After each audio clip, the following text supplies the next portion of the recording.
Assalamualaikum warahmatullahi wabarakatuh. Pada mata kuliah manajemen strategik yang mana pada pertemuan kali ini akan membahas tentang analisis strategi. Jadi pada materi kali ini kita sebut sebagai KAFI, kesimpulan analisis intern dan kesimpulan analisis ekstern. Sehingga skemanya ketika sudah melakukan pengamatan intern, kemudian beralih pada kesimpulan analisis faktor intern. Kemudian pengamatan lingkungan ekstern disebut dengan kesimpulan analisis faktor ekstern. Selanjutnya format identifikasi customer dan stakeholder.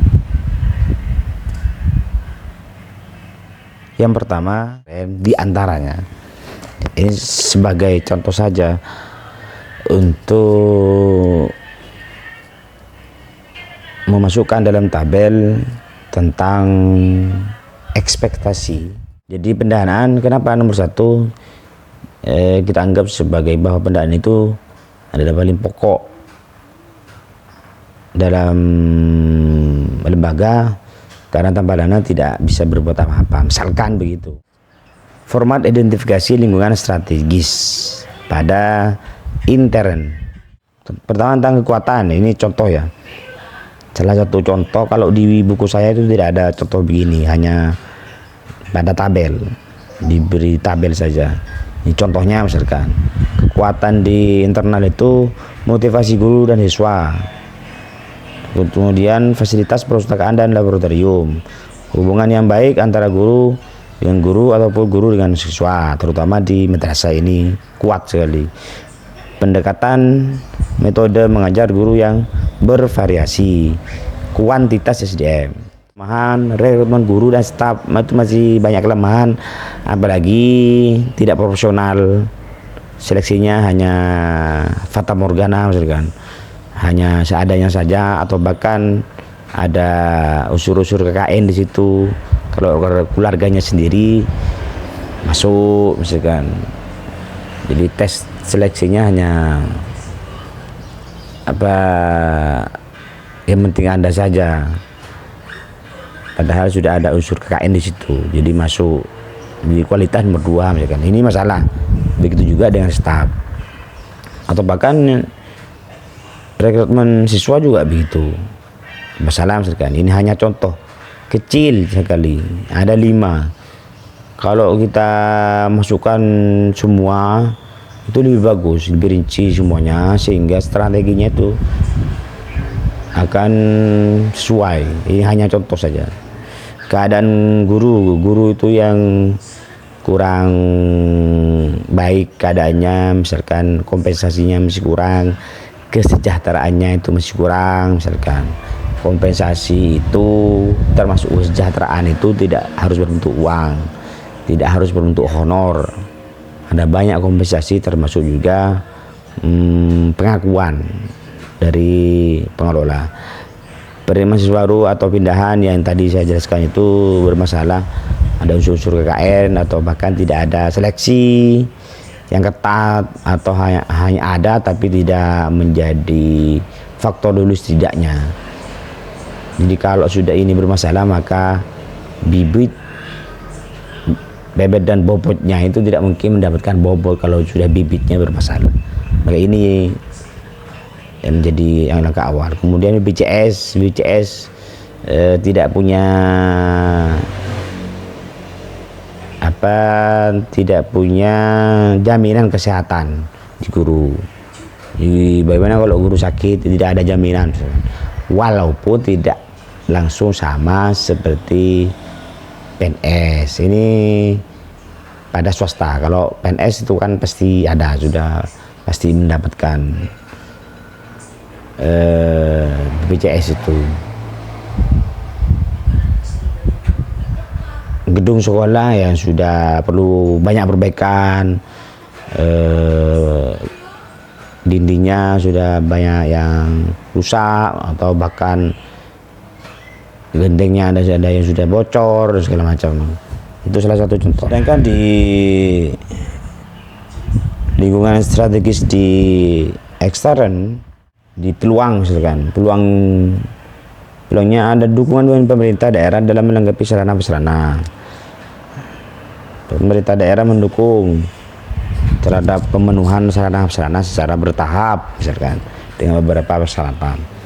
Kemudian kesesuaian antara sarana-prasarana sekolah dengan tuntutan potensi daerah dan perkembangan iptek dan serta iptak, ilmu pengetahuan dan teknologi serta iman dan takwa. Terus ada tempat ibadah dan lain-lain misalkan. Terus kemudian tuntutan masyarakat terhadap lulusan yang berkualitas. Ini peluang. Tidak ada masyarakat yang tidak menuntut lulusan yang tidak berkualitas, siapapun itu. Ini menjadi peluang dari lembaga. Kemudian sponsor perusahaan dan yayasan. Jadi banyak sponsor atau perusahaan dan yayasan yang bisa diajak kerjasama. Kemudian yang selanjutnya adalah dukungan orang tua. Jadi orang tua itu sudah mendukung penuh terhadap pengembangan lembaga pendidikan. Kemudian ancaman lembaga pendidikan sejenis. Ada SD, kalau SD ada SD, MPME, MTS, SMP, pokoknya yang sejenis itu ada di sekitar. Jadi kan hanya menjadi ancaman kalau kemudian produknya, programnya itu hampir sama. Minat calon peserta didik menurun karena sudah lembaga pendidikan jenis sekitar sudah ada atau bahkan banyak, maka minat peserta didik menurun karena sudah banyak pilihan. Pusat berbagai kegiatan ini tidak menjadi pusat berbagai kegiatan masyarakat pada lembaga pendidikan yang ditempatkan di lembaga pendidikan. Berkurangnya percayaan masyarakat. Semakin kalau kemudian tidak ada kemajuan dan perkembangannya itu, maka kepercayaan masyarakat akan menurun. Kemajuan teknologi komputer dan informatika ini akan menjadi ancaman kalau kemudian tidak disesuaikan dengan kemajuan teknologi. Kemudian setelah itu dimasukkan dalam tabel format KV kesimpulan analisis faktor intern. Sebagaimana yang sudah ada di slide ini, ada faktor-faktor intern strategis yang tadi sudah disebutkan. Itu hanya contoh sekali lagi. Ini bagaimana mekanisme tahapan prosedur kerjanya. Kita menganalisis atau memasukkan dalam kesimpulan analisis strategi. Motivasi guru sampai pada kuantitas SDM pada kekuatan itu dimasukkan semua, kemudian kita beri skor. Skor ini harus jelas indikatornya. Tidak hanya sembarang 75, 71, 90, 72, 72 harus jelas. Jadi 90 ke 100 apa kriterianya misalkan. Kemudian pemberian skor di sini dari sampai maksimal 100. Jadi, tapi harus jelas rentan 90 sampai 100 itu bagaimana kriterianya.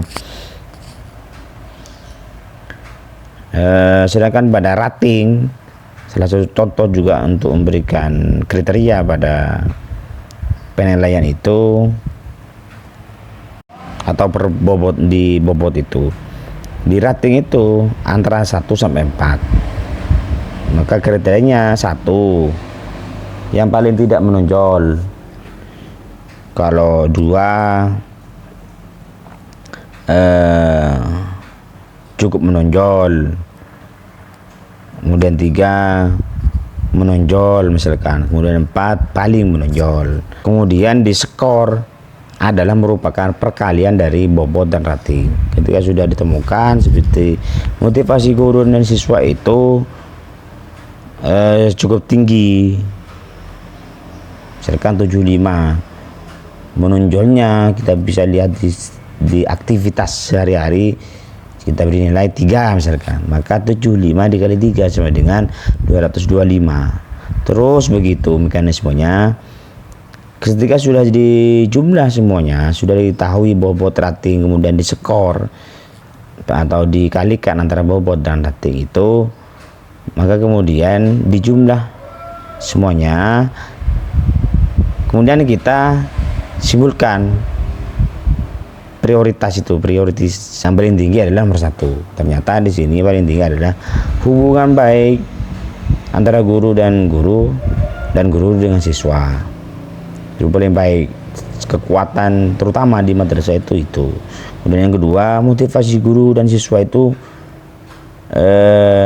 menjadi kekuatan yang nomor 2. Begitu juga yang ketiga, kuantitas SDM. 4, fasilitas perpustakaan laboratorium. 5, pendekatan metode mengajar guru yang bervariasi. Sudah diskor, termasuk juga pada format kelemahan. Sekali lagi kita masukkan tadi kelemahan-kelemahan yang sudah kita temukan sesuai dengan pengamatan lingkungan intern itu, masukkan dalam format KAFI, kesimpulan analisis faktor intern.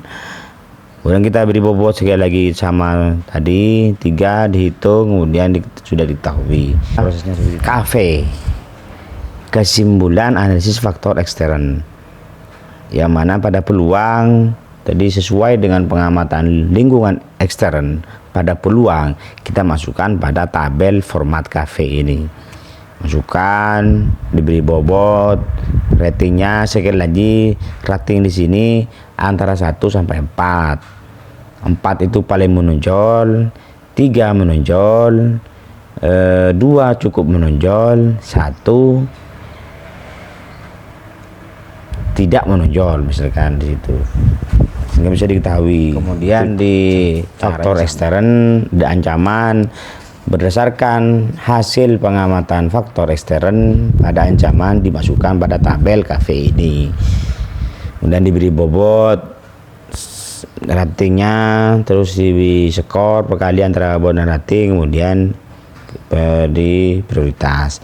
Jadi kesimpulannya di sini, ketik semuanya itu dari kelemahan, kelebihan, kelemahan, peluang dan ancaman berdasarkan pengamatan faktor intern dan ekstern. Di intern kelebihan dan kelemahan, di ekstern faktor peluang, faktor di ekstern peluang dan tantangan dimasukkan pada tabel ini. Terus di tahap selanjutnya. Jadi sekali lagi, cara pengisian tadi itu bobot, implikasi rendah, bobot rendah, maksimal 100. Indikatornya harus jelas dan konkret untuk menghindari kesalahan. Maksudnya subjektivitas. Maka kalau tidak ada indikator yang jelas dan konkret itu, maka bisa menimbulkan subjektivitas dan tidak bisa diukur. Makanya harus jelas indikatornya, pertama. Kedua, untuk menghindari kuatnya subjektivitas itu, kemudian diberikan atau dinilai oleh beberapa orang, sehingga hasil yang dihasilkan atau perjumlahan itu dari berbagai orang itu bisa kemudian dijumlah nantinya, sehingga untuk minimalisir dari kesalahan itu. Kemudian yang kedua, rating seperti yang saya sampaikan tadi, paling menonjol. Kemudian paling jadi paling menonjol, cukup menonjol dan tidak menonjol yang satu. Jadi 1 tidak menonjol, 2 menonjol, cukup menonjol, yang ketiga menonjol, yang keempat sangat menonjol. Skor tadi perkalian. Langkah selanjutnya adalah menganalisis SWOT dengan KAFI dan KAFI tadi. Jadi faktor intern ekstern pada analisis hasil dari analisis SWOT itu dimasukkan pada dianalisis dengan KV dan KV tadi. Jadi kesimpulan analisis faktor intern dan kesimpulan analisis faktor ekstern pada tabel di sini. Jadi ada opportunities, peluang, susunan ranking. Ini masih belum saya masukkan, biar ngerti dulu, karena kalau dimasukkan semua ini tidak akan cukup satu slide, akan terpotong-potong. Makanya tabelnya begini dulu. Jadi pertama opportunities, peluang dulu, susunan ranking dimasukkan tadi sesuai dengan rankingnya, di prioritasnya, bukan di susunannya sama seperti pada di cafe itu, pada format cafe itu, tapi disesuaikan dengan urutan yang paling prioritas. Tadi di format cafe itu kan sudah ada kesimpulan atau prioritas, itu kan ada sudah yang paling tinggi nilainya maka nomor 1, yang terus sampai paling rendah nilainya nomor 5. Ini hanya contoh, sekali lagi ya, hanya contoh. Jadi di situ dimasukkan sesuai dengan rankingnya. Jadi nomor 1 dulu, yang paling tinggi skornya, terus nomor 2, 3, 4 sampai 5 di peluang. Kemudian terus di bawahnya lagi threat itu ancaman, susunan ranking sama. Dan di sebelahnya adalah strength, kekuatan, susunan ranking sama sesuai dengan rankingnya, ranking 1, 2 sampai 5 dan seterusnya kalau misalkan mau ditambah. Kemudian weakness, kelemahannya, susunan ranking sesuai dengan rankingnya dari ranking 1 sampai ke bawah. Kemudian selanjutnya asumsi strategi, kekuatan versus peluang, jadi SO. Jadi bagaimana pemakaian kekuatan untuk memanfaatkan peluang. Jadi kekuatannya itu digunakan untuk memanfaatkan peluang yang didapatkan. Jadi silang antara kekuatan dengan peluang digandingkan. Bagaimana itu ketika kekuatan intern lembaga pendidikan kemudian disandingkan dengan peluang lembaga pendidikan yang didapatkan dari faktor ekstern itu. Jadi untuk memanfaatkan peluang yang didapatkan. Selanjutnya asumsi strategi, kelemahan versus peluang, WO. Penanggulangan kelemahan untuk memanfaatkan peluang. Jadi kelemahan yang dimiliki lembaga pendidikan secara intern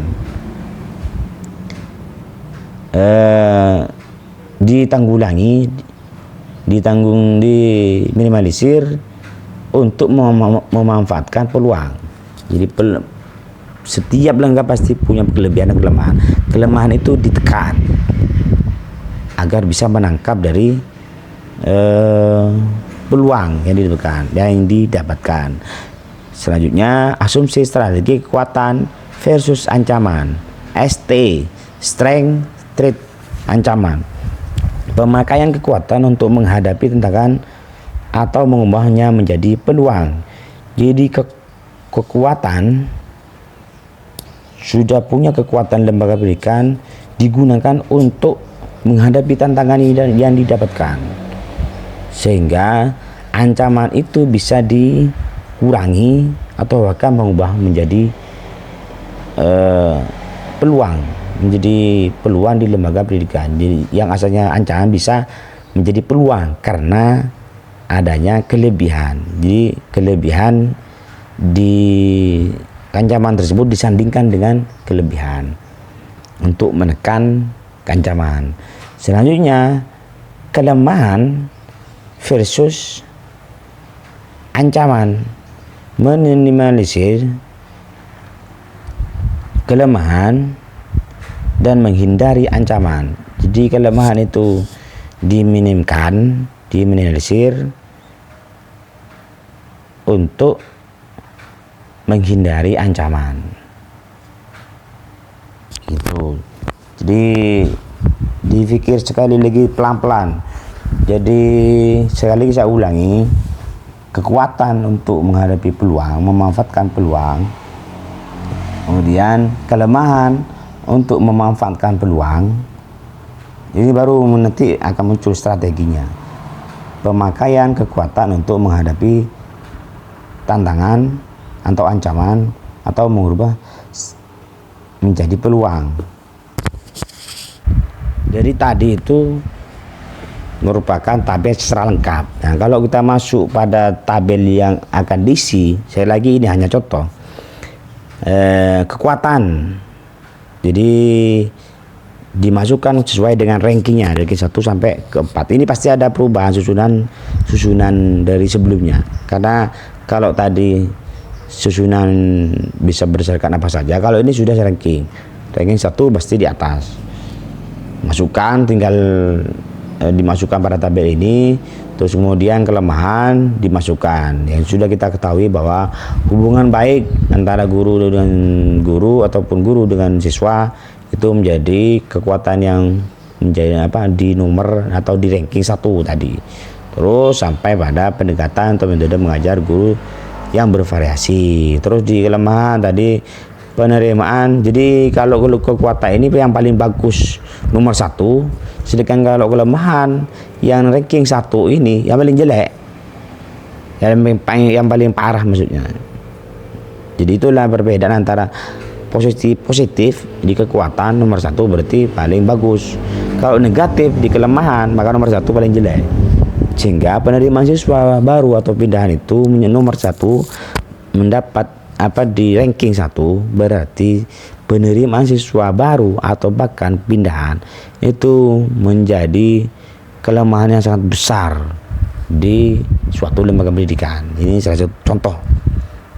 Terus rekrutmen guru, staf, keadaan guru, gedung sekolah, dan kemudian selanjutnya adalah peluang. Dimasukkan sesuai dengan rankingnya sehingga diketahui peluang yang ada di ranking 1, dukungan orang tua sangat kuat. Sekali lagi ini adalah pada titik positif yaitu peluang, maka yang paling tinggi rankingnya ada paling bagus.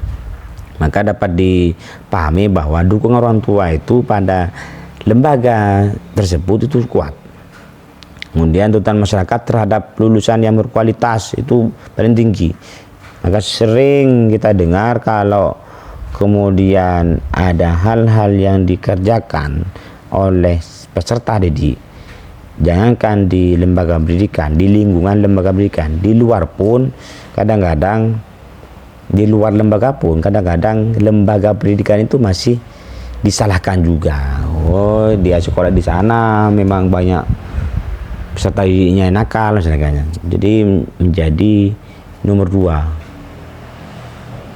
Maka di sini sering kemudian tuntutan masyarakat jadi tinggi. Dukungan pemerintah segala macam. Kemudian baru saya jelaskan di sini secara rinci pemakaian kekuatan untuk memanfaatkan peluang. Jadi tadi lembaga pendidikan mempunyai hubungan yang baik antar guru dengan guru dan guru dengan siswa,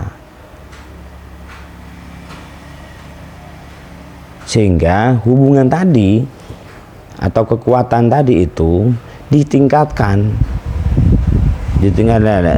untuk dijaga untuk meningkatkan dukungan orang tua. Kalau sudah guru dengan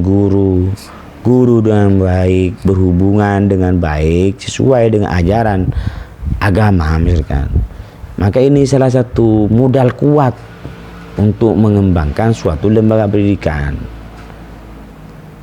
Kalau sudah antar guru sudah terjadi tidak saling menghargai, bahkan siswa sudah tidak menghormati guru, ini menjadi masalah besar.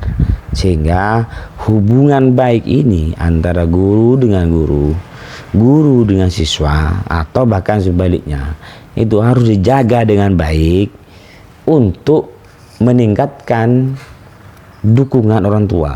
Sehingga kalau mampu menjaga hubungan baik guru dengan siswa, guru dengan guru, maka dukungan orang tua itu akan semakin meningkat. Jadi itu, jadi pemakaian kekuatan untuk memanfaatkan peluang. Digunakanlah, dipakailah kekuatan tersebut, yaitu hubungan baik, untuk memanfaatkan peluang sehingga bisa meningkatkan dukungan orang tua. Semoga paham. Kemudian yang kedua, kekuatan yang nomor dua, pemakaian kekuatan nomor dua untuk memanfaatkan peluang. Ya, tadi sudah kita ketahui bahwa kekuatan yang dimiliki suatu lembaga itu motivasi guru dan siswa yang cukup baik, sehingga perlu dimanfaatkan motivasi tersebut dalam meningkatkan kualitas lulusan sesuai dengan tuntutan masyarakat. Jadi karena sudah guru itu motivasinya sudah kuat, bahkan dengan siswa, maka guru secara internal, secara pribadi akan mampu meningkatkan kemampuannya, potensinya, kompetensinya, bahkan kualifikasinya untuk meningkatkan kinerjanya. Begitu juga dengan siswa. Siswa yang punya motivasi belajar yang kuat, maka akan menghasilkan pada prestasi dan macam-macam kemudian, sehingga motivasi ini antara motivasi guru dan siswa ini harus dimanfaatkan dengan baik agar mempunyai prestasi sesuai dengan tuntutan masyarakat. Ini kan modal kuat. Mempunyai motivasi ini menjadi modal kuat, sehingga motivasi itu dimanfaatkan dengan baik untuk meningkatkan kualitas lulusan sesuai dengan tuntutan masyarakat. Kamu modal kuat itu. Kemudian yang ketiga, pemakaian kekuatan yang ketiga adalah kuantitas SDM yang banyak itu, sehingga kuantitas SDM yang cukup banyak tidak akan berguna apa-apa kalau tidak dikembangkan potensinya. Sehingga SDM yang cukup banyak secara kuantitasnya perlu dikembangkan potensinya untuk kemudian mendapatkan dukungan dari pemerintah. Apa misalkan mengadakan workshop, terus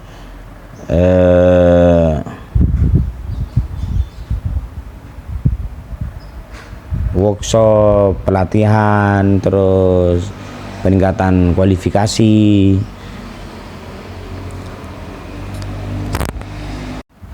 atau bahkan untuk mendapatkan dukungan pemerintah dari segi sarana-prasarana. Guru yang jumlahnya 30 hanya punya kursi 20, maka bisa kerjasama dengan pemerintah dengan mengajukan proposal. Ada banyak kementerian misalkan untuk mengajukan di situ. Kemudian yang keempat, kekuatan yang keempat adalah fasilitas perpustakaan dan laboratorium, sehingga fasilitas perpustakaan yang dan laboratorium yang sudah cukup baik ini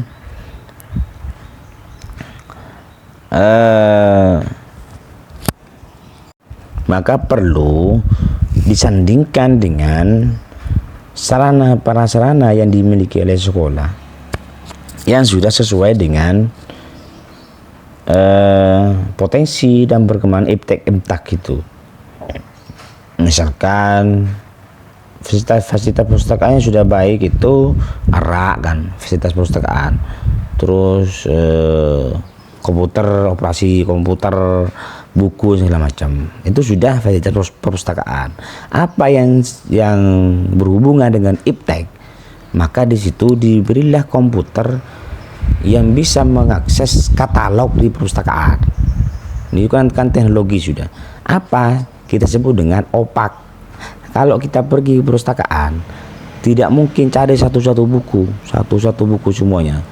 Kalau mau pergi ke perpustakaan untuk mencari suatu buku, apalagi perpustakaannya banyak, 1 sampai 8 sampai 10 lantai misalkan, cukup pusing kalau harus mencari buku satu-satu. Maka diberilah akses di komputer yang disebut dengan OPAK, Online Public Access Catalog. Siapapun yang masuk di perpustakaan untuk menggampangkan, memudahkan peminjam buku, maka disuruh mencari buku, ketik buku yang diperlukan dan sudah diketahui di rak mana, lantai berapa, sudah diketahui, tinggal catat, tinggal foto. Itu sudah masuk kemajuan teknologi. Apalagi ada fasilitas internet misalkan. Terus kemudian di dalamnya ada yang agamis, misalkan ada tempat sholat, itu sudah iptak, sholat, tempat wudhu, ada bacaan atau ayat atau hadis dalam sekitar sholat atau di ruang baca, misalkan thalabul ilmi faridatun ala kulli muslimin wa muslimatin. Itu bahwa setiap orang Islam, laki-laki dan perempuan, wajib untuk mencari ilmu. Nah, itu kan memotivasi. Iqra bismi rabbikal ladzi khalaq, karena dalam perpustakaan itu sudah berbau iptak. Jadi fasilitas perpustakaan, lab yang sudah cukup baik, kemudian disandingkan dengan sarana prasarana yang sesuai dengan perkembangan teknologi atau iptak itu, kemudian dikolaborasikan dengan fasilitas di perpustakaan dan lab itu.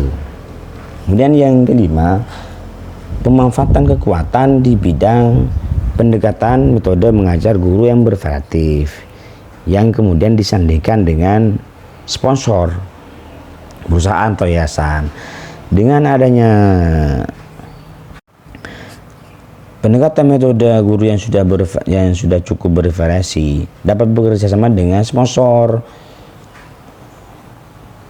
perusahaan ataupun yayasan, misalkan mengadakan pelatihan, bisa mendatangkan penyaji atau diundang, karena lembaga tersebut sudah menggunakan metode yang bervariasi. Nah, di sini penyandingan ini perkawinan. Penyandingan ini dari peluang kekuatan pada peluang itu harus sinergis, harus sesuai. Jadi nomor 1 ke nomor 1, nomor 2 ke nomor 2, nomor 3 ke nomor 3, nomor 4 ke nomor 4. Itu yang paling sederhana. Jadi kekuatan nomor 1 dimanfaatkan untuk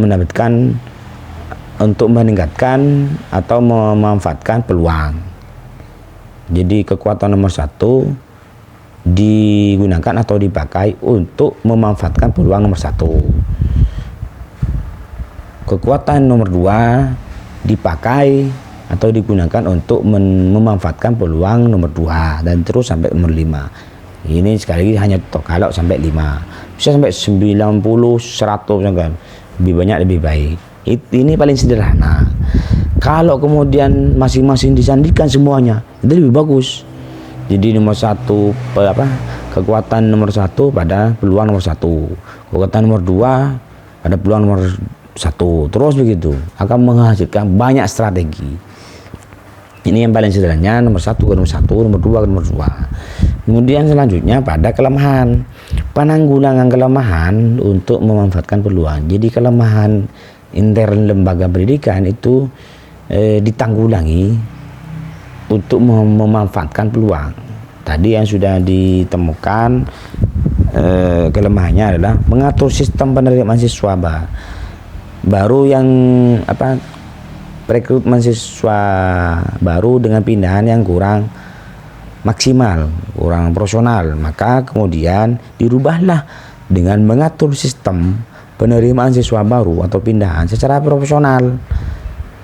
Jadi benar-benar profesional, dari seleksinya, seleksi administrasi misalkan, terus tes tulis, tes lisan, semuanya itu harus profesional.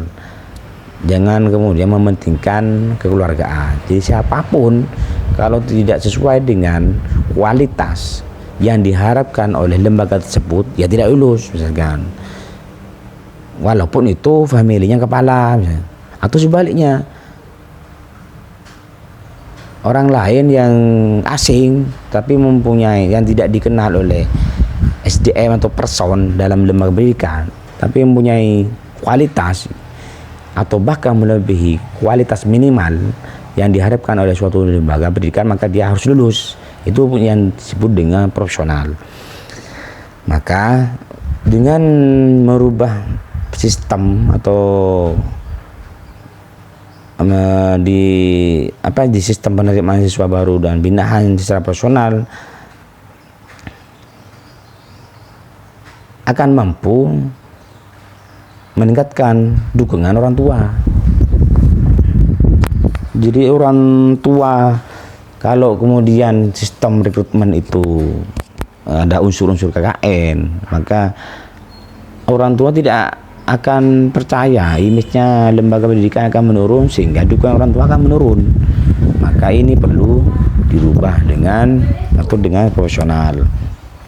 Kemudian yang kedua, rekrutmen guru dan staf. Jadi hampir sama dengan tadi. Jadi sistem rekrutmen guru dan staf itu harus profesional, sehingga mampu meningkatkan kualitas lulusan. Jadi kalau sudah SDM dan guru dan stafnya itu sudah berkualitas, akan berpengaruh besar terhadap lulusan atau pengaruh besar terhadap peserta didik. Kalau kemudian rekrutmen itu tidak diperbaiki, sulit, apalagi tidak ada seleksi. Tidak ada seleksi, maka harus ada seleksi yang sangat ketat. Yang ketiga, keadaan guru yang beraneka ragam. Nah, maka dirinya perlu diperhatikan. Nah, sekali lagi, kesenjangan atau kekurangan di guru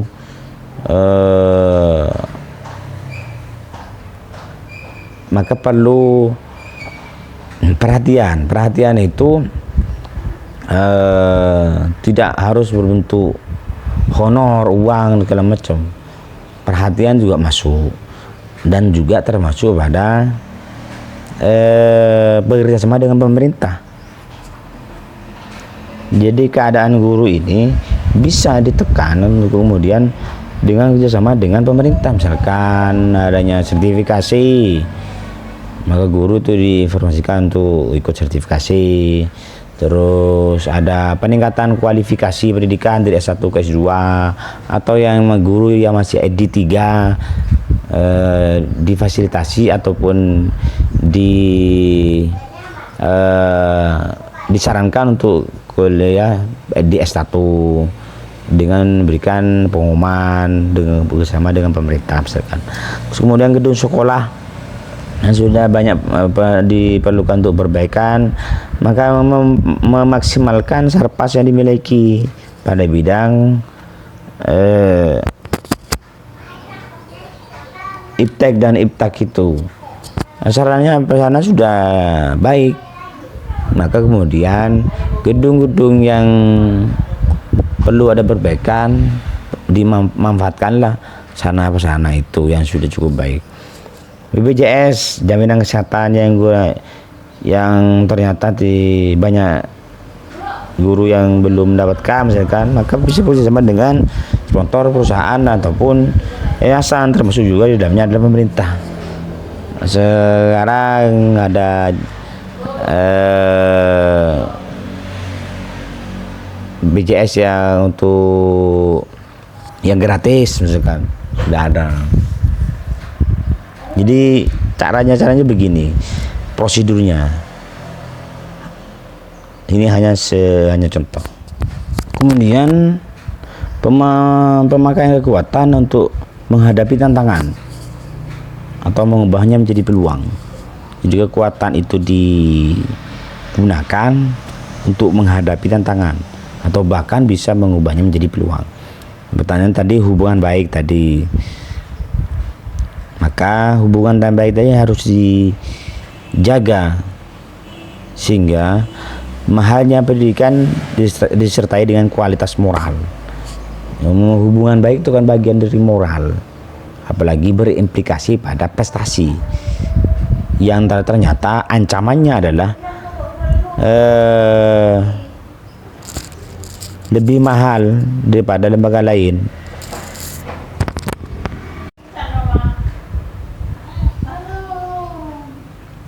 Kemudian yang kedua, motivasi guru dan siswa yang cukup baik itu perlu ditingkatkan sehingga bisa berprestasi dengan baik. Sehingga walaupun lembaga lain yang berprestasi, lembaga tersebut bisa bersaing karena punya modal motivasi guru dan siswa yang sudah baik. Tentu akan berimplikasi pada prestasi.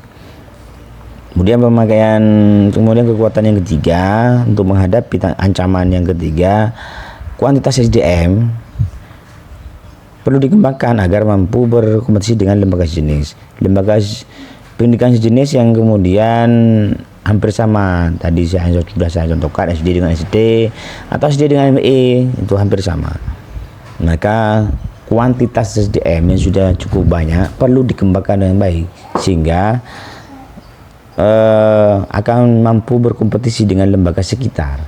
Dengan adanya lembaga sekitar, maka tentu secara otomatis akan timbul kompetisi antar lembaga pendidikan. Maka SDM itu harus dikembangkan dengan baik. Fasilitas perpustakaan dan laboratorium sudah baik, maka perlu ada sosialisasi kepada masyarakat.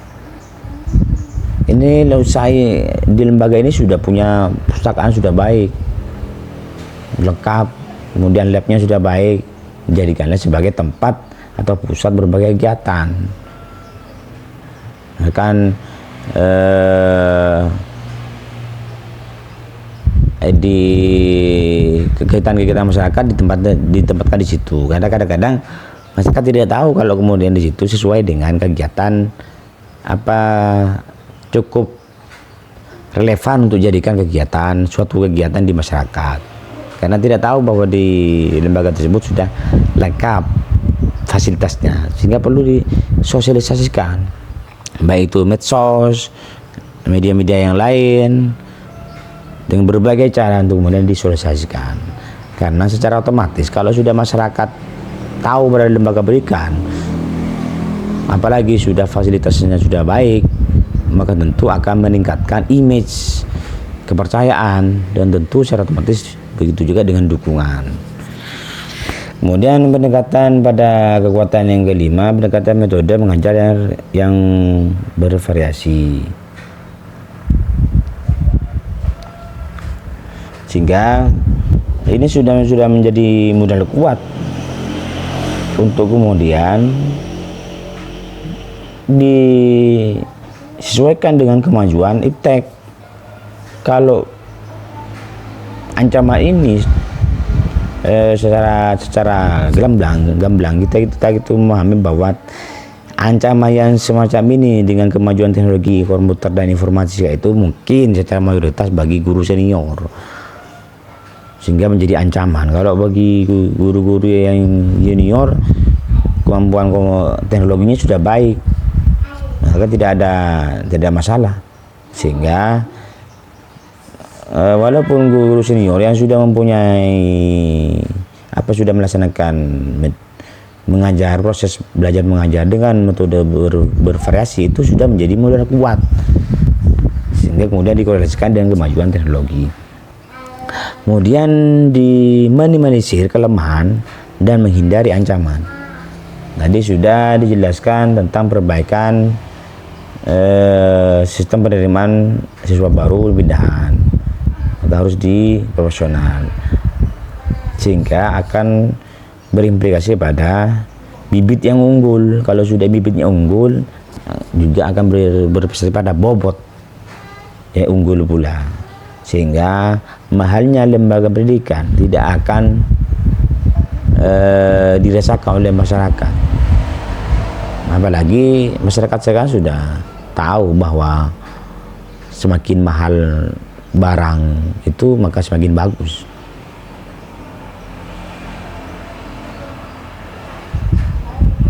Apapun itu dengan berbagai jenis, dari pakaian, makanan, semuanya semakin bagus maka semakin mahal kalau disertai dengan bagusnya tadi, sehingga perbaikan mahasiswa baru itu menjadi modal kuat untuk memiliki bebet yang berimplikasi pada bobot. Kemudian perbaikan rekrutmen guru sudah saya jelaskan tadi, yang kemudian untuk meminimalisir atau menghadapi ancaman di bidang lembaga lain lebih prestasi. Nah, maka kalau sudah rekrutmen guru dan staf itu sudah diperbaiki, ini sudah menjadi modal kuat. Bibitnya kualitas bibitnya guru dan staf itu sudah berkualitas, maka akan mampu untuk berkompetisi dan bersaing serta berprestasi. Nah, kemudian ketiga, kompensasi guru yang kurang baik tadi di bidang keadaan guru itu. Di kompensasi yang kurang baik misalkan bisa bekerjasama dengan perusahaan donatur agar lebih baik dengan yang lain. Bosnya sama, dimanapun itu sama, dapatnya itu persiswa.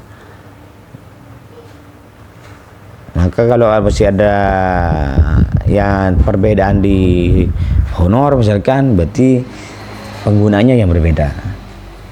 Dan perlu ada kerjasama perusahaan, donatur, pemerintah dan segala macam. Kemudian gedung sekolah yang perlu banyak perbaikan misalkan. Maka gedung sekolah itu harus diperbaiki dengan step by step proses sehingga menjadi pusat kegiatan masyarakat. BPJS yang baik, diperlukan kerjasama dengan pemerintah dengan pemanfaatan teknologi. Sekarang kan kalau daftar itu kan menggunakan teknologi, maka bekerja sama dengan pemerintah. Yang cita-cita pemerintah secara nasional itu menekan biaya pendidikan termasuk juga kesehatan. Kemudian selanjutnya adalah penetapan urutan asumsi pilihan strategi, yang mana adanya di situ adanya keterkaitan antara visi, misi dan nilai. Oleh karena itu saya beri contoh visi, misi dan nilai lembaga pendidikan. Ini salah satu contoh saja. Visinya, terusnya pribadi muslim yang bertakwa, beriman, takwa, menguasai iptek, ilmu pengetahuan dan teknologi serta berakhlakul karimah. Jadi di sini ada 3 poin. Ada sebenarnya kalau disimpulkan menjadi 2 poin, iptak dan iptek. Kemudian misinya pengamalan nilai keislaman, ketakwaan, menciptakan suasana yang islami terus yang tetap lama sampai kemudian mewujudkan hubungannya yang harmonis baik internal maupun eksternal. Nilai nanti pada pertemuan selanjutnya akan kita bahas.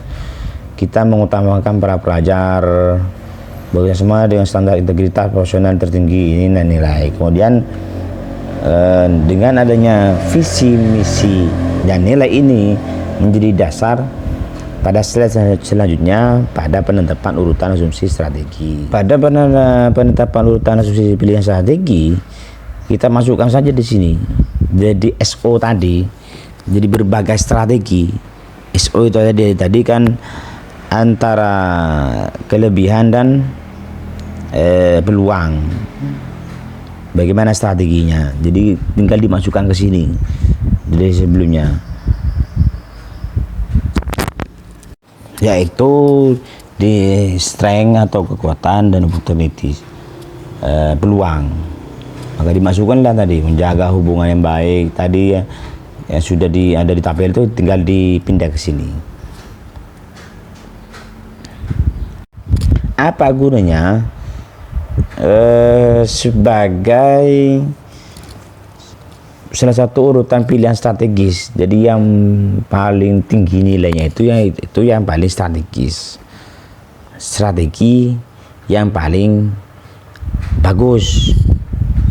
Maka kita nilai misalkan ini penilaian visi misi nilai di sini rentannya dari 1 sampai 4. 4 itu sangat terkait, 3 cukup 3 terkait, 2 kurang terkait, 1 tidak terkait.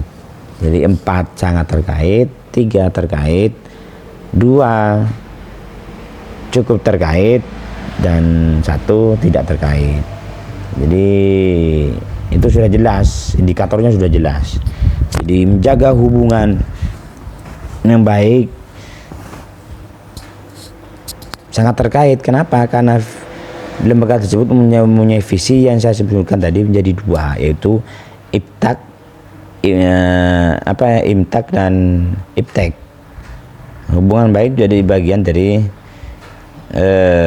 IPTAK itu. Jadi visi misi sama. Jadi antara visi misi nilai. Jadi disesuaikan di situ. Jadi SO ini ataupun asumsi strategis itu apakah sangat terkait, cukup terkait atau tidak terkait. Itu saja dimasukkan, kemudian terakhir dijumlah. Yang paling tinggi itu adalah yang paling strategis. Sama dengan pada asumsi yang kedua, yaitu strength dan trait, yaitu antara kekuatan dengan ancaman. Prosedurnya sama, masukkan ST yang sudah dihasilkan tadi dimasukkan ke sini, maka kemudian disesuaikan dengan visi misi dan nilai. Kalau 4 berarti sangat terkait, 3 terkait, 2 cukup terkait, 1 tidak terkait, kemudian dijumlah. Kemudian sama dengan dimasukkan WO, weakness dan opportunities itu tadi dimasukkan, dipindah ke sini, kemudian diberi skor antara 1 sampai 4. Ini prosedurnya saja, ini hanya contoh, sekali lagi hanya contoh, kemudian dijumlah. Kemudian pada WT, witness dan trait itu dimasukkan hasil strategi yang sudah dihasilkan tadi, kemudian diberi skor. Kemudian terakhir balance sheet dan scorecard itu adalah mengarahkan suatu institusi untuk melihat institusi tersebut dari ruang lebih dari 4 segi, yaitu pada untuk menjembatani pencapaian target institusi dari jangka pendek, menengah, dan panjang. Apa yang 4 itu? Yaitu keuangan, di intern, eksternal di lembaga tersebut, customer, dan pembelajaran. Jadi 4 itu. Dari semua strategi itu paling tidak ada 4 hal. Di berbagai strategi yang dimunculkan dikelompokkan menjadi 4, itu maksudnya. Kenapa manfaatnya? Menginformasikan kalau di bidang keuangan kepada lembaga pendidikan tentang profit. Apa itu profit? Hasil usaha dalam pencapaian target yang dapat berpengaruh terhadap hasil atau hasil usaha di lembaga pendidikan. Jadi yang berhubungan dengan keuangan, profit itu adalah hasil usaha. Apapun bentuknya kemudian dimasukkan di situ. Strategi yang berbagai macam itu dimasukkan yang berhubungan dengan profit atau hasil usaha. Yang kedua, customer itu adalah dalam memberitahukan, dalam meningkatkan kepercayaan dan kepuasan masyarakat. Customer itu kan pelanggan secara luas, sehingga image masyarakat terhadap institusi akan semakin baik. Apa yang kelemahan atau bahkan ancaman, peluang, bahkan juga kelebihan yang berhubungan dengan customer atau masyarakat secara luas. Yang terpenting itu adalah pelanggan. Kemudian di internal memberitahukan kepada bagaimana di intern institusi itu yang perlu diperbaiki, beserta dengan solusi-solusi yang dihasilkan. Yang tadi misalkan rekrutmen guru, staf, siswa, itu bagian dari internal. Kemudian yang keempat, memberitakan antara ketidakseimbangan antara kondisi dengan yang dibutuhkan oleh institusi, baik dari anggota institusi, tata kelola, ataupun prosedur dalam mencapai target-target yang telah ditentukan. Jadi apa pembelajaran yang kurang di situ? Pembelajaran itu dari semuanya, bukan hanya yang di kelas, dari perencanaannya, pelaksanaan, evaluasi dan segala macam. Itu kemudian dari berbagai macam tadi ada 4 hal di kesimpulan. Pada manfaatnya itu dari 4 ini hanya pengkelompokan saja. Hanya ini yang dapat saya sampaikan. Terima kasih atas segala perhatian. Mas, kalau masih ada hal-hal yang kurang, silakan bisa didiskusikan. Semoga media ini dapat dipahami dan dapat mempermudah, dan penjelasan saya dapat dipahami juga dengan baik. Kurang lebihnya maaf. Assalamualaikum warahmatullahi wabarakatuh.